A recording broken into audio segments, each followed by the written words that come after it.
All right, hey everybody, my name is Chad Peevy, and I am the CEO of the Flowerbox Club here at Keller Williams. And today I have a very special guest with me, Gary Gentry. And today we have a lot to talk about today. I've got a lot on my list. First of all, I just want to let you know that if you're a team leader or a productivity coach and you want to share this interview, there's an easy way for you to do that. Just click on share in the Facebook section, and then you can share it to a group, or you can share it to a forum, whatever you're a part of. So if you can do us a favor and share that, we really appreciate it. My guest today this is our first episode, so if we screw this up, it's the first one. We're getting all the jitters out today. So my very gracious guinea pig today is Gary Gentry. He was the very first agent at Keller Williams. Gary is a fine human being. I have known Gary for many years, and I think that first and foremost, Gary is a fine human being. He's just a good guy. He's a wonderful husband to Mel, and we're going to talk about Mel a little later. Oh boy! Yeah, I can hardly wait. I'm sure she's sitting down there excited to hear what you have to say. Gary's on the ALC. We're going to talk about ALC stuff. Great. He is the chair of the Financial Planning Committee, and, by the way, a really good real estate agent. So, welcome, Gary. Glad to be here. This is fun. Awesome. So this is sort of like the presidential debates. I've not shared any of the questions with Gary. I've told him the topics, but I haven't told him what the questions are specifically. You guys are more than welcome to ask questions in the question box down below, and we'll periodically check in on those and try to get to as many as we can. So this is kind of like real estate. Our clients don't tell us what they're going to ask us before we go in there, right? Well, I figure you're good at talking to people. That's sort of the blessing of real estate, right? You guys are awesome at conversations. It's fun. Yeah. So it makes up for my awkwardness. So thank you so Come much. on. Yeah. So, Gary, you were the very first agent, and I think that's intriguing to a lot of people. So I was hoping you could share with us that story and that experience. Can you take us back to the day that you met with Keller Williams? When was that? What was going on? What were you wearing? Who was there? What was that recruiting meeting like? Well, it was before there was a Keller Williams. Okay. Because I met Gary. We were moving to town to open a real estate practice. We had decided over the years, I was a hospital administrator, and when we'd move from town to town, from job to job, we would buy real estate. And just became fascinated with real estate because I felt like it was such a wonderful investment vehicle, and it allowed you to stay in a location and continue to grow your business and build relationships and networks. I knew nothing about it. Other what I read. I had one great real estate agent, and the others weren't so good over the years before that time. But we looked in about 4 different cities, interviewed in all of them. Where were you living at the time? I was at my last hospital, and that was in San Angelo, Texas. Okay. And prior to that, I was other places. But we interviewed in a number of cities, did a lot of research ahead of time. To decide, learn everything we could about both the demographics and the economy of the different cities. As we were interviewing in Austin, and we had not lived here before, but we is you and Mel. Mel and I. Okay.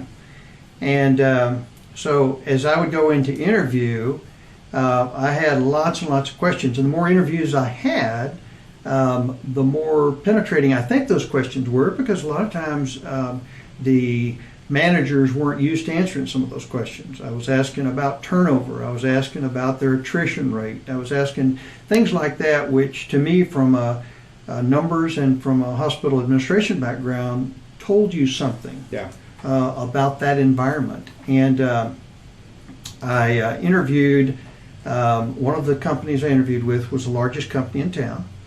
And they did investment properties, residential real estate, and I was scheduled to interview with one of the vice presidents of that company.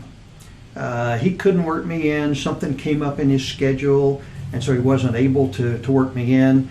In the meantime, they said, well, we'll work you in with another person who's a manager in our office. It's Gary Keller.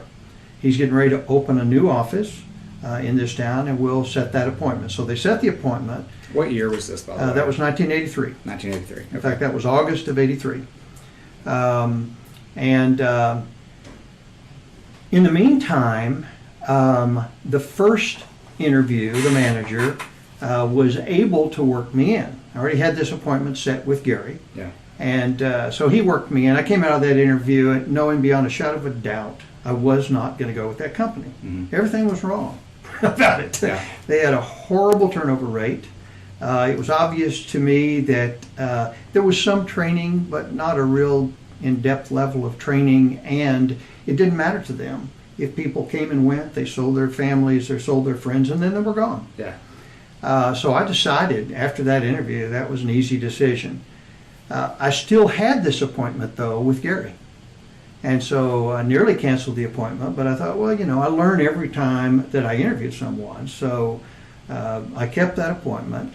I walked into his office, and shows you how some things change, some things never change. On the corner of his desk was a manual. Yeah.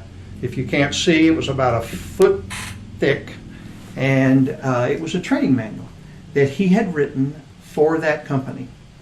And it was his manual. He taught it, he wrote it. I walked out of that interview. We talked for about an hour and a half or 2 hours. I walked out of there just really liking him because he was brash in a good way. He was aggressive in a good way, but it was obvious to me that he was really education based. And I walked out of there, and then I told my wife Mel, I said, I could really learn the business with that guy. So that's what I want to do. You were interviewing for the largest company. Gary was working for the largest company, and he was recruiting you to his business that he was about to open. Is that how that worked? Nobody was recruiting me. I made the decisions. You were interviewing. Who I was going to interview with. Yeah. That is pretty brash. And so I approached the different companies in town that, Yeah. from my research, had market share and had some different niches. And so I called, set the appointments. But I walked out of there in the midst of a dilemma because I liked him, Yeah. but I couldn't go with that company. We decided shortly thereafter that Austin was going to be the place where we were going to move. And so I started taking my real estate classes. I wasn't licensed yet, so I started taking the classes. I turned in my resignation at the hospital, and we moved here. While I was taking the classes, he happened to be teaching one of those classes. And so at the class, I walked up, introduced myself to him. He remembered me. We talked a bit. And then we followed up maybe another time or two. And then he called me and said, this was within about 2 weeks of that point, and said, I want you to meet somebody else. I want you to meet Joe Williams. Joe is a close friend of mine and also with our company. And we've been talking for a long time about wanting to start our own real estate company. And so we set that appointment at Chili's, and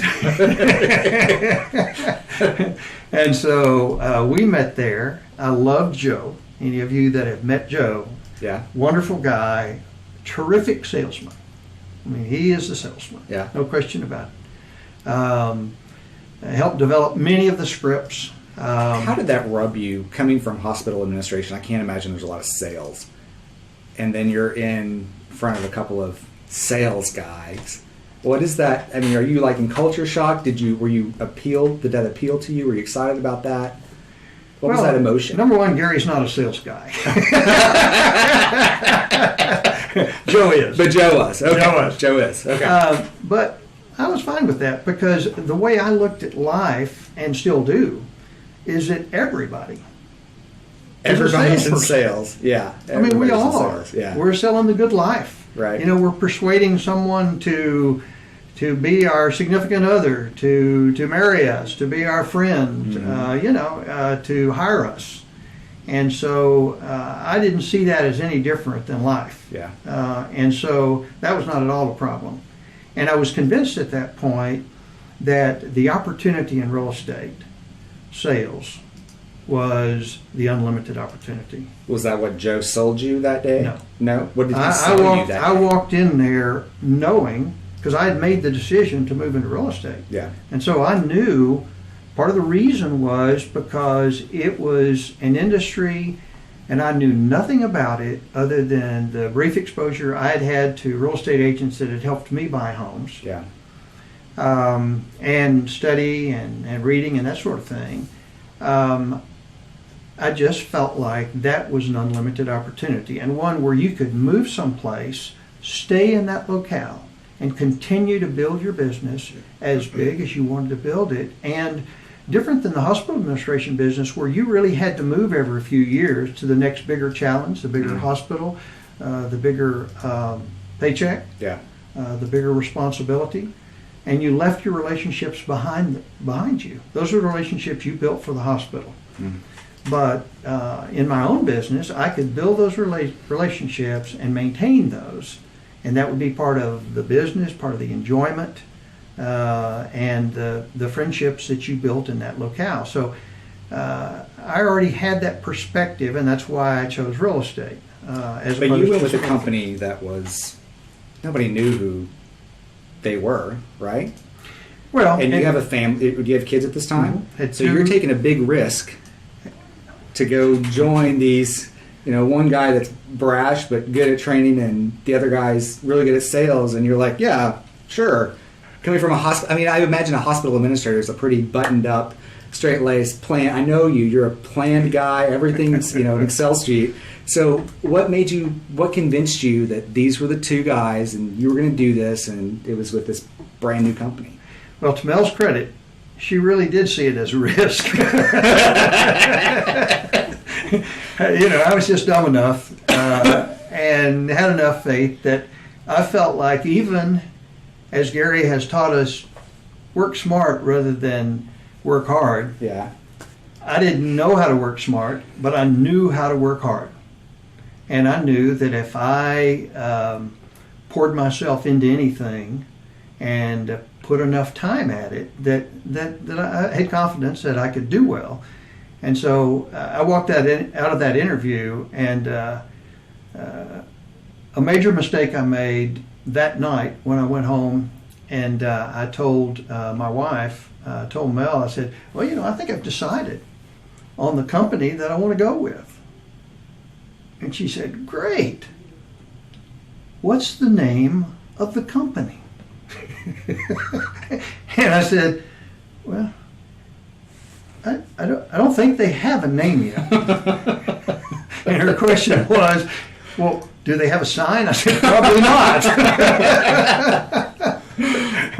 But it's that Gary Keller guy. It'll be okay. Yeah. Because I really like him, and I like Joe, and I will learn the business by working with them, because they know the business and they're real education based.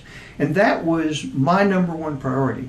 There were some new home builders that I could have gone to work for in 1983 in Austin, Texas, where I could have made more money initially. I felt convinced at that point. Yeah. Because two of the top 5 independent builders in the country were Austin, Texas builders. But I didn't want that kind of experience, because I wouldn't learn real estate, and I would be subject and under the control of a builder who might choose to put me anywhere he chose to put me. Yeah. And I wouldn't learn the business. Yeah. And that's what I wanted to do, and be in control of my own destiny. And so the education was the focal point. So, and shortly after that, we launched. Yeah. And I became the first Chile recruited Keller Williams agent that night. That's amazing. It's fun. It's just been great. It's been such a fun ride. Yeah. And throughout the time. What is super different now, and what has stayed the same since the Chili's meeting? Education has stayed the same. Really? That being the priority. because a person that understands the business and knows how to go about conducting that business in the best way for the benefit of the client is also in your own best interest. And I feel that we all have contributed to that dramatically in terms of educating agents locally, across the country, across the world, as to not just know how to sell a house, but how to build a business. And all the elements of a successful business, which are key elements whether you're in real estate or any other business. And so that hadn't changed. It's gotten better and better and better. We have more models. A lot more acronyms. We do have more. There's no question about that. That's okay. That works within the system anyhow. Right. We know what we mean. That's right. I know what I'm talking about. And I'm convinced we deliver the finest quality of service to the clients that anybody does. And it's because agents are better equipped to be profitable, be successful, and to serve client needs, because it's a pure service business. What has changed is the scale, the number of homes that one can sell, and still not compromise that level of quality. The introduction and the development of teams and a specific type of job roles within each team, which allow the agent to spend more time face to face with the buyer and seller. So, because that's the highest, as we all know, dollar productive activity, and that's what we ought to be doing. And then there are other people that are better than we are at doing a lot of the other things that are critically important in this business. Well, that's why I have. That's why I can make my mortgage payment. So I appreciate that. What over the years, I'm sure folks have tried to recruit you more than once. What made you stay? Well, that was a series of discussions that we had many times. Who's we? Within the company, within the initial group of 16 agents, and then subsequently, our communication style has always been a circular kind of communication style. You can call it bottom up, but it's flowing in all directions. And leadership has to be open to receiving that kind of communication, that input from the agents in the field, and our leadership always has been, because that's our style. And so we early on talked about, since real estate historically has been a revolving door, markets change. We experience shifts. The market gets hotter, it gets cooler. But throughout all of that, frequently you're seeing agents that will change companies because they're convinced that the grass is greener someplace else. Maybe they're not doing what they should be doing to be successful. And they think because they change their label that will make the difference. But why did you stay? Well, I asked you why you stayed, and you said, well, we all had a discussion. And I think people would be caught off guard by that, taken aback by that answer. Your personal decision about staying or going with somebody that's recruiting you, you said. Well, see, part of it was a collective process where we said, okay, what is it going to take for us, for me to stay, for you to stay, for our group to stay, as other people are trying to recruit us, as other people raise their commission levels or do different kinds of things. We determined that if you create a world-class environment, you surround yourself with the creme de la creme in the real estate industry, the best agents. If you have the best compensation system, you have a culture and an environment that is, there's room for all of us here. Together we all benefit more. Why would a person change? Usually it's for one of those reasons that a person would change. why they think that the grass is greener someplace else. But if you create that kind of environment, where would you ever go? Why would you want to leave? Well, let me push you back on that just a little bit. Okay, but let me add, if it's not the best at some point in time, if somebody comes up with something better, or you suspicion that they have an advantage over us, then at that point, collectively, we have always been able to say, well, what are we going to do about that? How can we change what we're doing? How can we modify our models?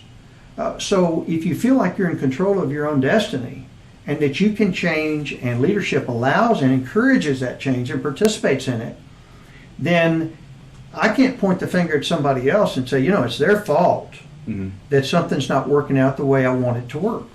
Because I have some control over that. I have the opportunity for input. And that led into our Agent Leadership Council and all those kinds of things. So that's why I stayed, because all of those things were always the best here. And it was the kind of participative environment where you felt like you were in control, and you were. Do you think that some of the agents that I talk to who exit will come back and say, well, there were no leads. I'm going to another company because they give me leads. Keller Williams never went down that road. Why did you guys as a collective say, we're not going to feed you? How did that discussion happen? Did that discussion ever happen? Well, how do you define self-employment? The way we all looked at it was that it's up to us to learn how to generate our own leads. I wanted to know how to run a business and how to create a successful business. And so an essential part of that, obviously, is making the contacts, doing the lead generation, going out and calling on companies, asking for the relocation business, any of the myriad of ways that we can generate business. And so I never expected somebody to be handing me something. I didn't want that. I wanted the independence of it being my own business, and I loved the support and the environment that said, okay, well, let's get together at noon, the group of all of us, and let's talk about this.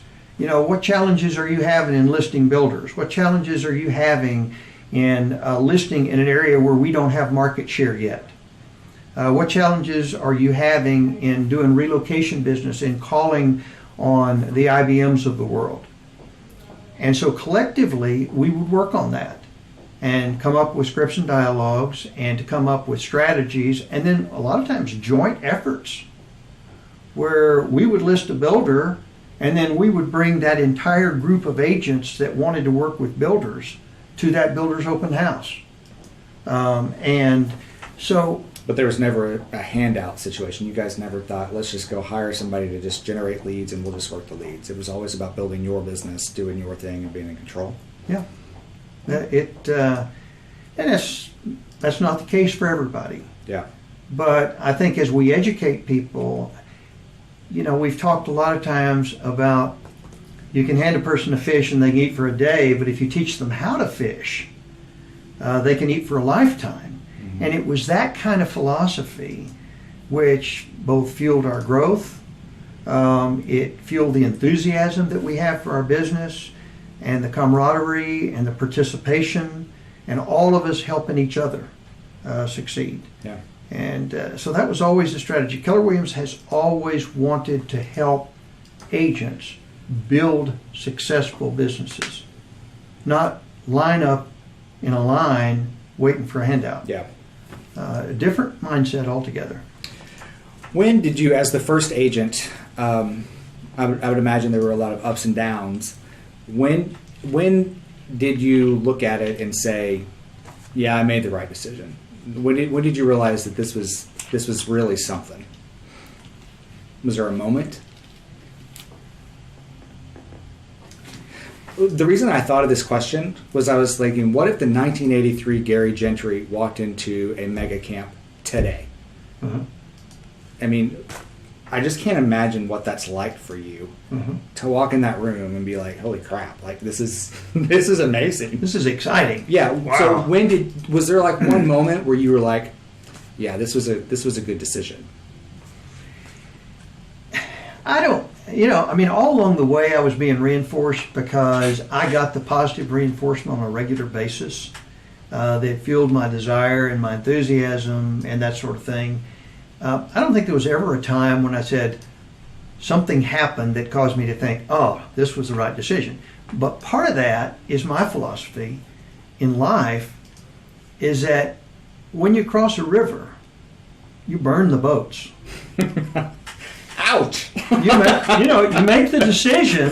Yeah. I'm going to be Ouch. successful at this. Yeah. There's no turning back. Yeah, that's right. Now, if Keller Williams had faltered, and if there were unfulfilled promises, and if there hadn't been integrity, Yeah. then at some point, I'm sure that I would have moved elsewhere. But we've not had those kinds of issues: the lack of integrity, the lack of consistency, the lack of vision, even though the vision continues to expand exponentially. But there's that level of consistency, and my personal philosophy, and I can remember a time during the 80s when within about 15 months after we went into the business, Texas started experiencing the worst downturn in the history of Texas. And that was in 84, and it went all the way through 89, and some parts of the area went beyond that, certain parts of central Texas. We had over twice as many banks fail in Texas during that downturn than failed nationwide during the subprime mortgage financing meltdown. Now, government response has been different and all those kinds of things, but nevertheless, it was tough. Yeah. It was really tough. And I can remember a time when Mel said, "So, what was so bad about hospital administration?" What was wrong with a steady paycheck? Because there were some tough times. Yeah. There really were some tough times. Yeah. But, when people would approach me and would ask, and I can recall this happening many times, are you selling any real estate? And my response was always the same. So, I presume you think there's a choice? Yeah. This is what I do. Right. I'm going to find a way to do it. That's awesome. And in those days, when interest rates were 20%, 19%, 18%, Yeah. very, very difficult times. And we sold assumptions, we sold wraps, we sold owner finances, owner carried seconds. We did all kinds of creative things because it was the kind of time when you had to do that. You had to do what you had to do. That's right. Yeah. Yeah. Guys, I want to remind you that you can leave questions in the comment box, and if you have any questions, I'll check down there periodically to see what you've got to ask Gary Gentry. As we move on, though, I just want to give you a quick plug for the next show. Next week, we're going to have the one and only Althea Osborne. That's going to be on November 3rd at 4:30, a different time. You know Althea. I know Althea awfully well. I love her to death. What should I ask her? I want to take a note here. What should I be asking Althea next week? Let's see. Well, what her claim to fame, let's just be clear for those of you that don't know who she is. What did she make in profit share last year? It was something, they did it at the award. They told it at the award ceremony. Well, through this last month, she has made over $700,000. Over $700,000, and she Through this last month. Through and last year's month. not over yet. What does that break down to a month? Jeez. It is about $65,000 a month. Oh my God. All right. Well, good for her. She's going to be here next week. I'm going to ask her to bring her checkbook. That's the question I'm going to ask. All right, Gary. So we're going to do a real quick lightning round. What you need to ask her, though. All right, what is it? You tell her, you say, Althea, it's my understanding that above everything else in real estate, you love listings. Okay. You love to list. And then you keep a straight face when you ask her that. Now, all of us know that you list to last, but Althea has succeeded by doing some different things. Yeah. Between all of us and anybody else out there, that's not her favorite thing. Okay. It never has been. But you got to say that with a straight face, and you got to say that I understand that's been your priority, and that's what you love to do more than anything else. Okay. And you'll get a good reaction. Y'all need to tune in because you'll watch her face. Yeah. Maybe I'll have some for sale signs as like a gift to her. Listening to your favorite thing, I wanted to give you a gift. There you go. All right. Well, I'm excited about that. That's next Thursday at 4:30. So make sure that you're watching same channel, same channel. All right, Gary. Here's the lightning round. Ready? I'm ready. Just right off the tip of your tongue, and these are going to get a little bit more advanced as we go, a little harder, maybe pull from your soul a little bit. All right, here we go. What are you watching right now on TV? I don't watch TV. No TV. What are you reading? I watch sports. Okay. I do watch sports. Are you like the World Series kind of sports? But I always record them. Okay. Because I can fast forward through the commercials, and because I'm not there when they're playing. Got it. All right. Which do you prefer, hoarders or excessive pet people? I prefer hoarders. Okay. Mega camp or family reunion? Oh, that's tough. I love family reunion. I love mega camp too, but family reunion is the experience you cannot miss. Family reunion. You cannot miss it. You gotta go. That's good. What is your favorite city to host family reunion? Oh, that's fun. Probably New Orleans. Yeah? Yeah, we've had it there a number of times. Love New Orleans. Okay. Vegas is going to be fun, though. We've had it many times in Vegas, and that's where we're going this year. Yeah, that's exciting. And, yeah. Awesome. Diane or Melanie? Oh, for those of you that are uninformed, it's a trap. Those are our co-team leaders. I like Delaney. Delaney. Perfect answer. Perfect answer. All right, that's the lightning round. Thanks for playing. So you have, my understanding is a little research on you. You are the longest running member of an ALC in the company. Is that right? I would imagine. Yeah. I had an advantage. I started before anybody else did. So tell me about the ALC. How did you get involved in that? How was that created? What was that about when you guys were sitting around thinking it up? That evolved naturally because as I was talking about how we would have a sales meeting on Monday, and then Tuesday, Wednesday, Thursday, and Friday at noon, we would have a brown box luncheon or brown sack or sack lunch meeting, and we would talk about different subspecialties in real estate. And initially they were all led by Gary and by Joe, and then ultimately various ones of us started leading. I started leading the listing one. Listing and marketing. Althea started leading the relocation. We had somebody that worked with investors and new homes. And so during those sessions, we would talk about the state of the local real estate market and some of the challenges that we were experiencing, what's working for you, what's not working for you. We'd start saying, boy, we need more new home builders. So we went from one new home builder to 33 new home builders in a single year in that group because we designed a plan where we were going to go out and attack that market because there was lots of new home construction going on at that point in time. So that was a real organic process. So as the company continued to mature, ALC was an outgrowth of that because ALC was and is and should be in each of our market centers a real active, participative kind of group that is giving feedback to the team leaders and to each other, is planning strategy for the market center, what can help my real estate practice, what can help all of us, how can we dominate this market to a greater degree than we currently do. What's the number one job of an ALC member? What should be their number one I priority? think the number one responsibility is to represent all of the agents in our market center. What do they need? What are we hearing from them? What are their challenges? Not just what are our challenges in the ALC, but we are their representatives. They haven't elected us, but that is our responsibility, and boy, we have to step up to that. But it's a wonderful opportunity because you get a chance to learn leadership skills. You get a chance to spend time with the top producers in your market center and to forge ahead, develop solutions. ALC is the cornerstone of Keller Williams.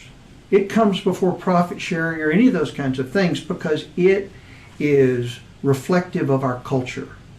Of participative management, of all of us working together. When Melanie and Diane first came to our market center to be interviewed for the job, the ALC interviewed them, and then a number of us individual agents interviewed them.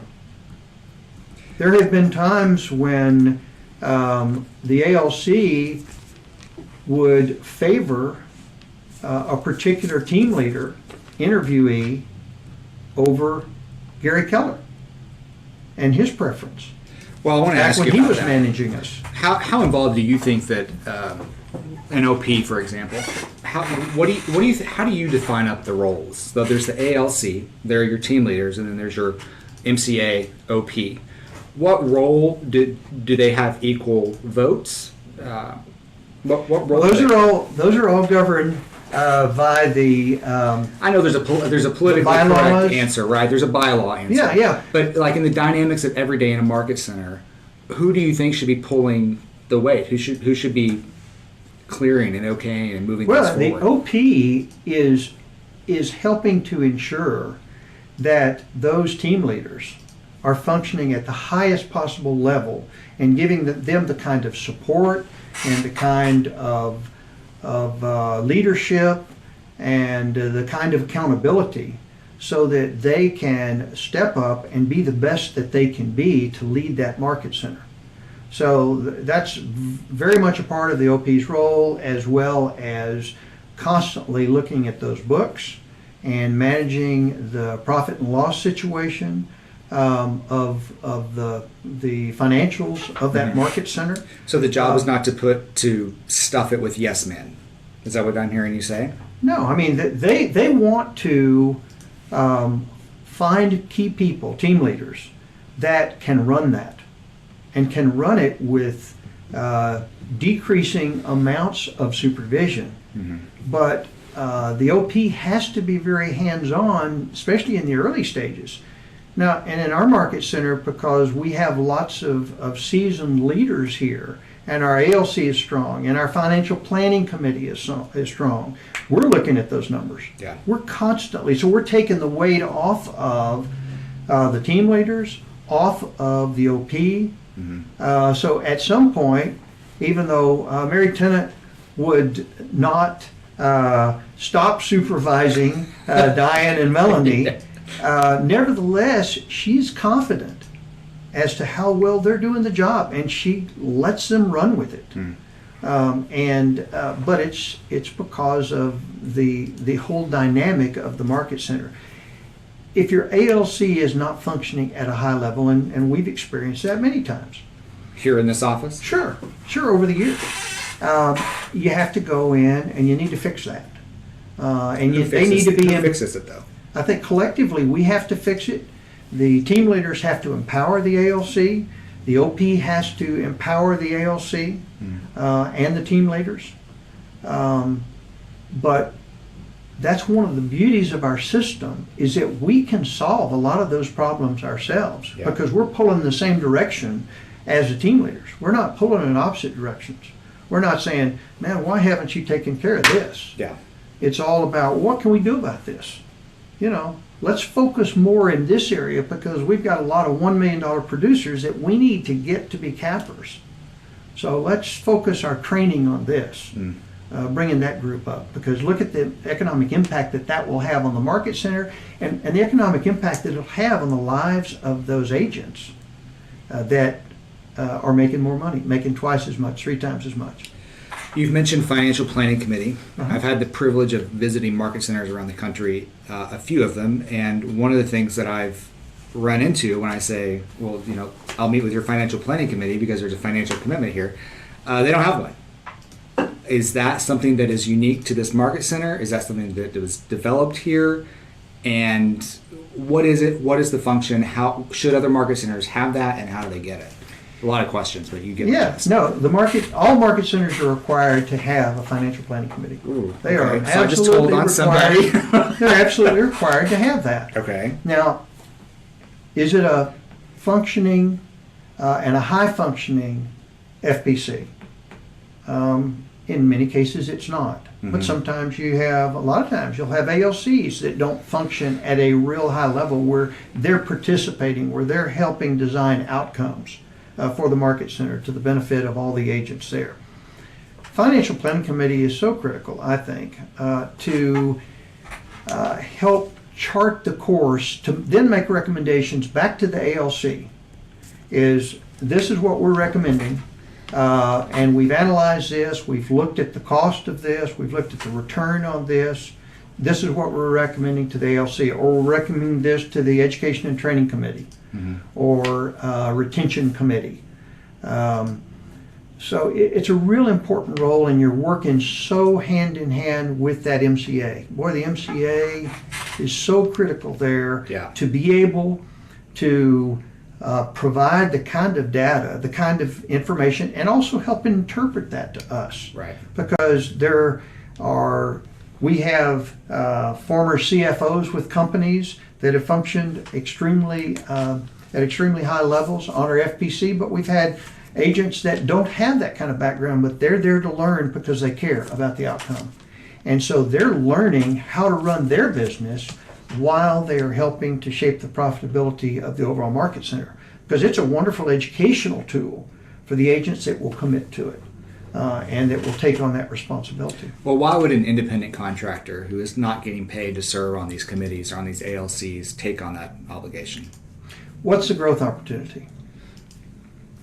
Plain and simple, the ALC should be an honor that people want as a goal for themselves, that they want to be associated with and to work with and to problem solve with the top producers in their market centers. Think how much that contributes to the growth of an individual. If we are who we surround ourselves with, who we associate with. Mm-hmm. Mama didn't lie to us when she told us not to run around with that crowd right. as opposed to this other crowd, right. And so that's really important growth opportunity for people to step up and say, I want to learn more.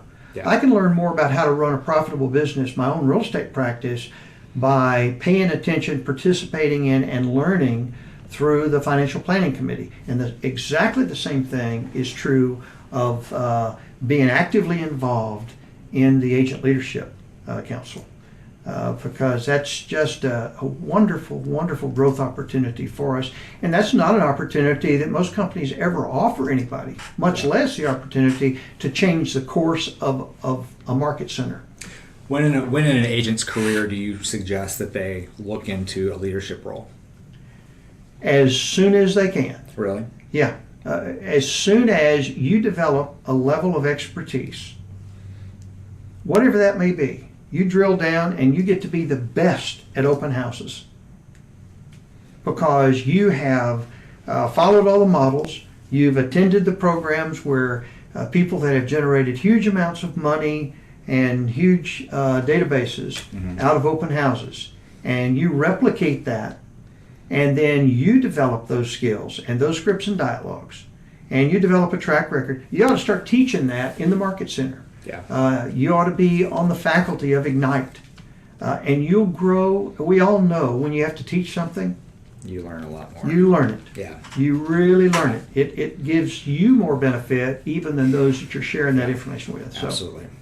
So Claire Boney is asking about your business. She asked a question about your business earlier, and we're at the business part of the interview. So I'll ask Claire's question. What is your 5-year plan for your business? my 5-year plan is to continue increasing our production, to get it to a level where our systems are such that as we bring new people in to an even greater degree than we have in the past, that they're able to step right into those systems and be able to carry out that level of service delivery to the clients that surpasses what we've been able to do up to this point. You know, there will come a time when we are spending less time in real estate, Mel and I. Mm-hmm. I mean, we're pretty young. Got a lot to do. We still have a lot to do, yeah. But nevertheless, that time will come. And so we're looking for somebody that can step in and that can take over an ever larger part of running of the Gentry Group practice. Yeah. And that'll allow me to climb more 14ers and take grandkids on more caving adventures and backpacking and stuff like that. But I don't foresee the time, Lord willing, that we don't both love real estate and continue working with sellers and buyers. Yeah. Melanie Kinnaman wants to know how you continue to grow your business year over year. How do you continue that growth pattern? Well, I love the supportive and the competitive environment that real estate affords us. With agents all across the city, with other Keller Williams agents. I mean, as we've said, together we all achieve more. Mm-hmm. And the sharing of what has worked for all of us just benefits every one of us. And so that's how we'll continue to grow it. We've been in a coaching relationship for 15 years. Yeah. And that won't change.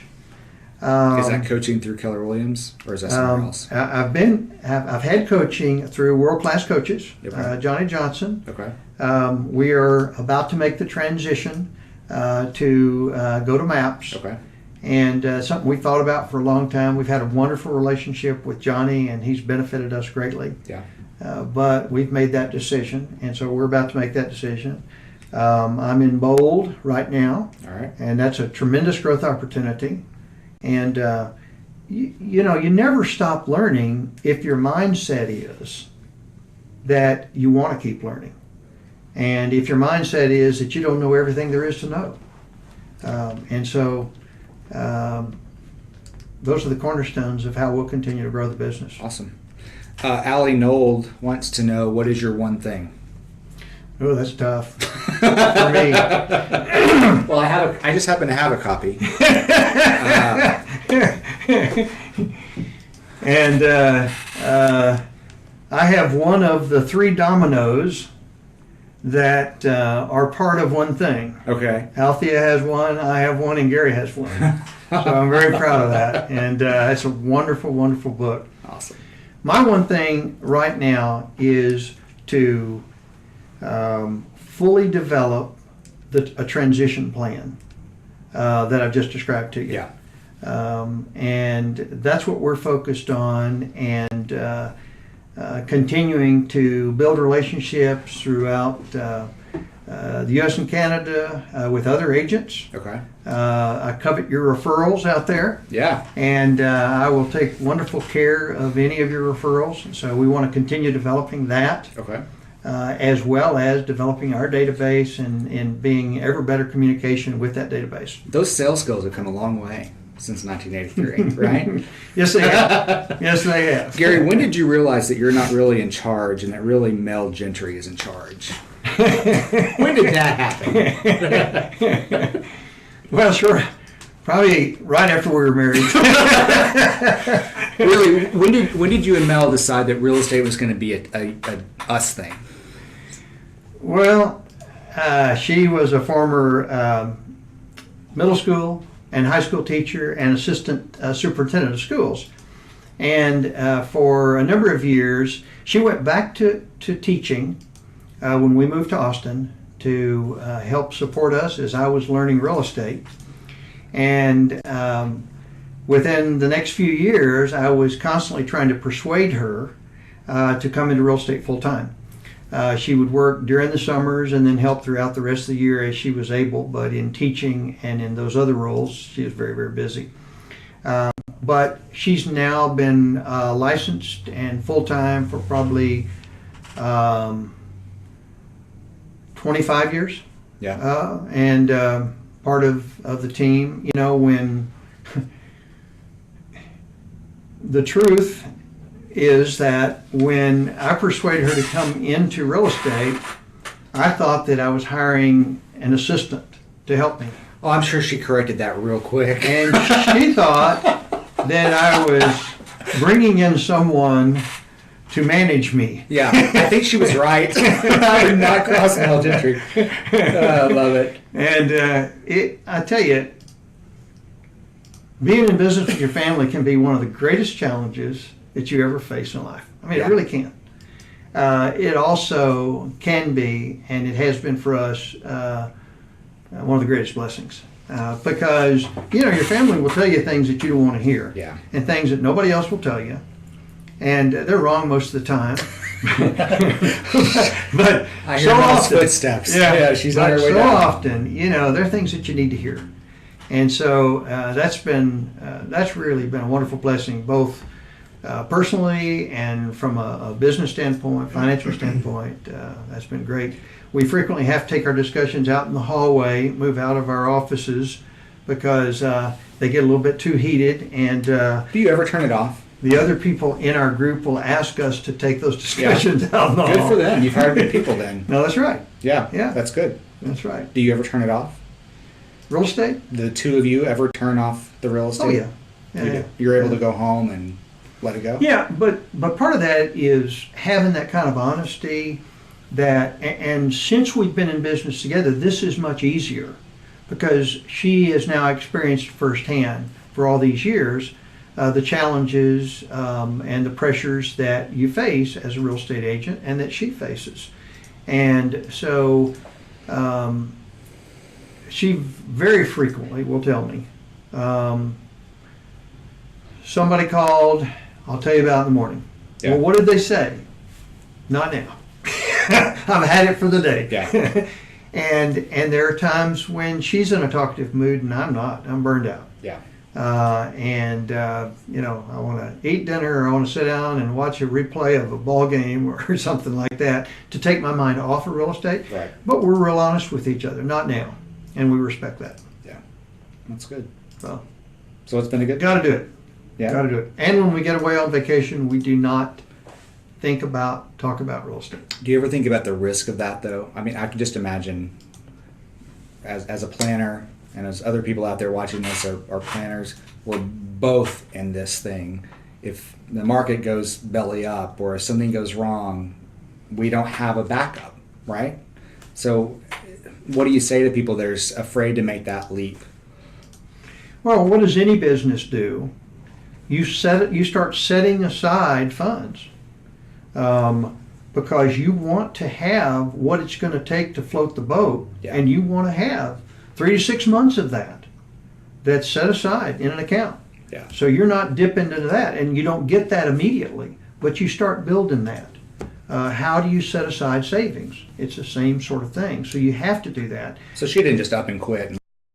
It was planned. Yeah, it's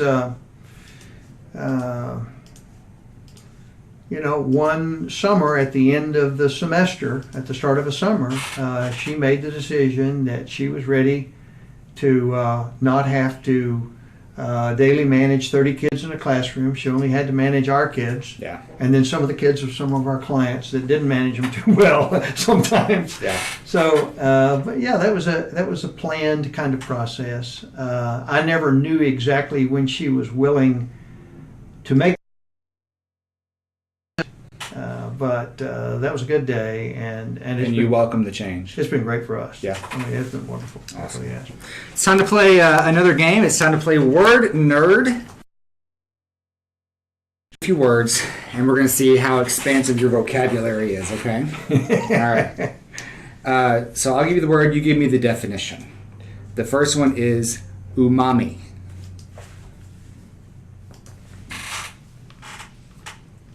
giant wave coming in from the ocean and the person has a lisp and can't say S. No, that's not right. I'm sorry on that one. Umami is the fifth taste. So you've got sweet, sour, salt, and bitter, and now there's umami. It's the fifth taste. So it's from the Japanese for deliciousness. Boy, that is so good to know. Yeah, I knew that was keeping you up at night. The next one is scordiation. It's the process of daily keeping score of your numbers so that you don't go in the hole. I'm going to write that down because scordiation isn't really a word. We just made it up. So let it be said, let it be done. Let it be done. Let's get somebody on Google. This is not a dead language. This No. is an evolving language. I think that you just made it up. So we're going to get that in Wikipedia. All right. That's good. So that you see how this works. Absolutely. That's not a word. It's just to test you out. All right. So I know I can trust you. Right. Cozy. Oh, cozy is in front of the fireplace. On a night, even in Texas, if you have to turn on the air conditioning and so that you can enjoy the fire, you do whatever you have to do to be cozy in front of the fireplace. Well, you're wrong again. It's living space so small that a realtor finds it uninhabitable, so they label it as cozy. That's cozy. These are micro homes. Yeah, they're here. Those salesmanship skills are coming back into play. All right, batleth. Batleth. Oh, that one's easy. Austin is the home of the largest urban bat colony in North America. We have over 1.5 million Mexican free-tailed bats that live and propagate in this town. And also they eat mosquitoes. Right. So you don't have any bugs along Town Lake at all. Yeah. And so... so that's batleth. Yeah, but that would be, if you had a lisp, it would be not... You're really on the lisp thing. I'm beginning to take offense. Not batless. Because see, like this morning, they announced that the bats are getting ready to migrate. Yeah. And so when they leave, we are batless. Got it. Well, you're wrong again, Gary. It's actually Klingon for Sword of Honor. So I don't know if you're familiar with the Klingon language. I should know that. From our Star Trek fans, no. It's Klingon for Sword of Honor. I've got one more. It's the last one, and it's eye candy. Oh, that was easy.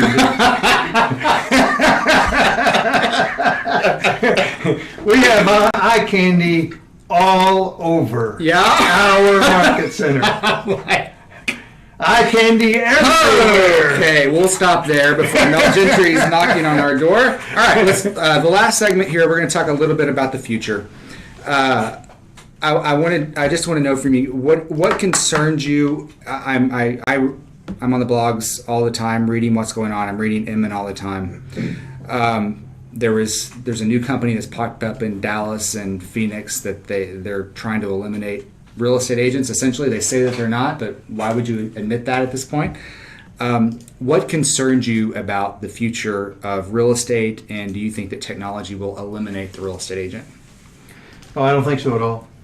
I don't think that can happen as long as we stay on the cutting edge of change, because we can, as we have in the past, and as KWRI is real focused on all the time, is helping us be masters of our technology and utilize that to better provide client services. But you got to leverage ourselves. You got to admit that there's the real estate transaction is so bogged down. It's paper still. It's a mess. It is not a seamless transaction. You don't see any threat to that, or do you see a threat to that?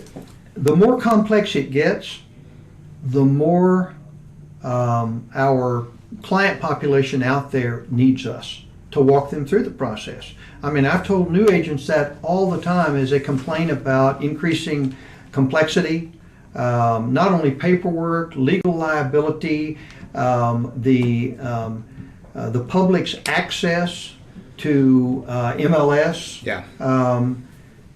The more complex it gets, the more difficult it gets, the more they need us.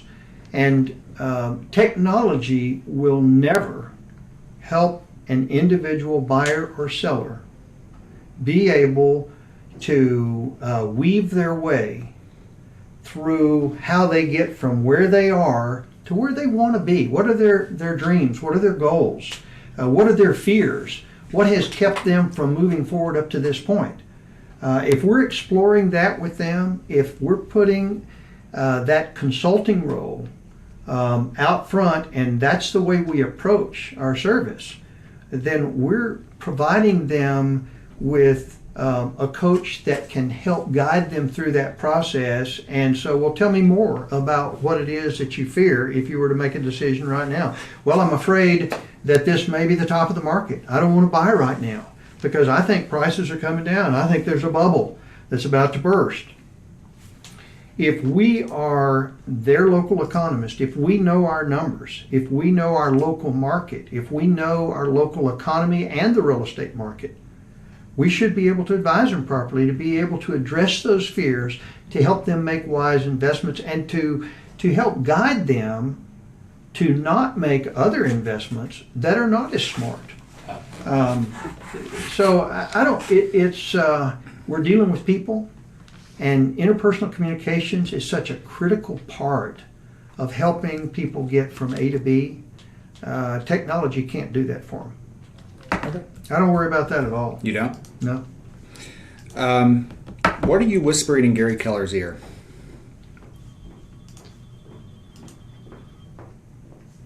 We talk about music a lot.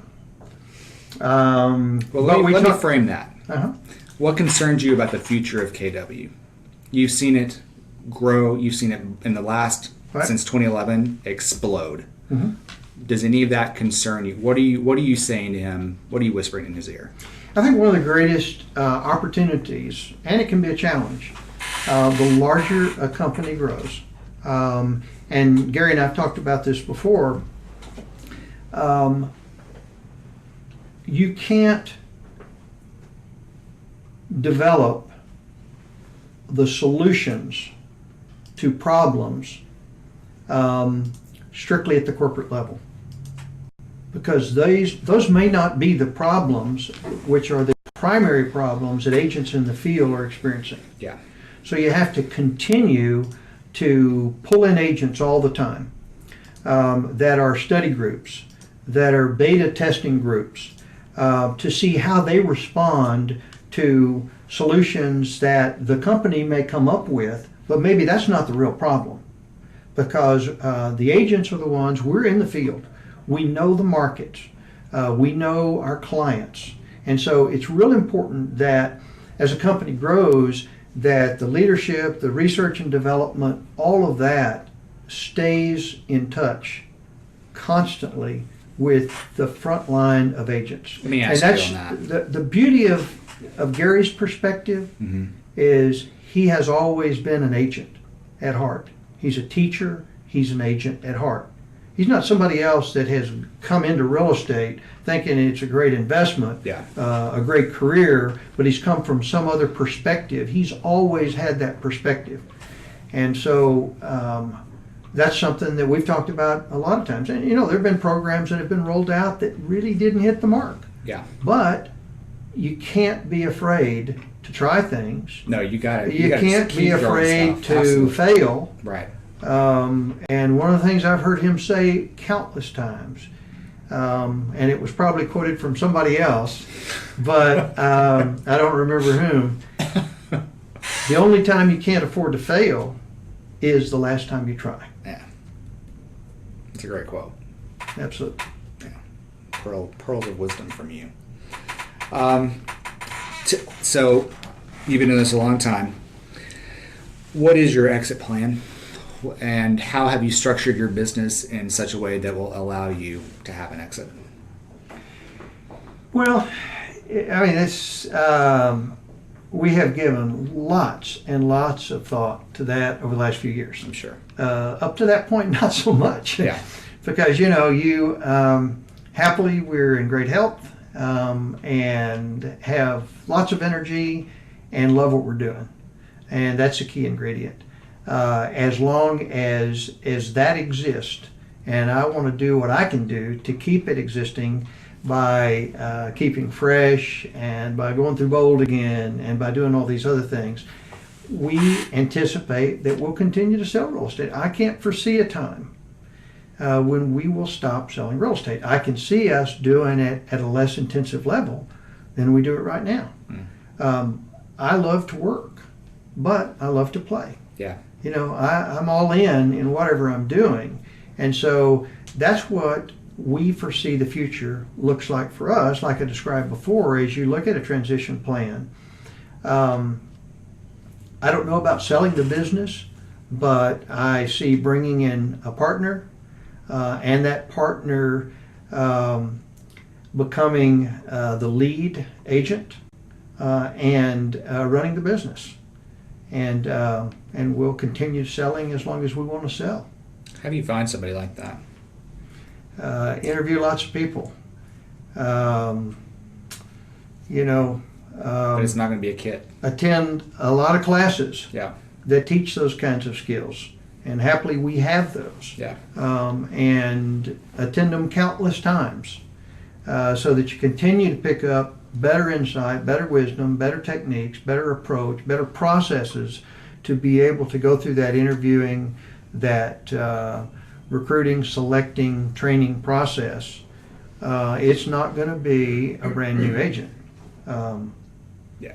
So even though you can bring in new agents, and you should, and I interviewed a new agent this week on Tuesday. But likely that won't be that person, but that'll be someone else that's real critical to the whole process, you know. So. Yeah. Great. Any regrets? Anything you do differently? No. Nothing. I mean, the boats not only burned a long time ago, but the ashes went away. You know, the unburnt pieces of wood floated downstream. There's no looking back, and there's really nothing to regret. The only thing one caveat to that I would add,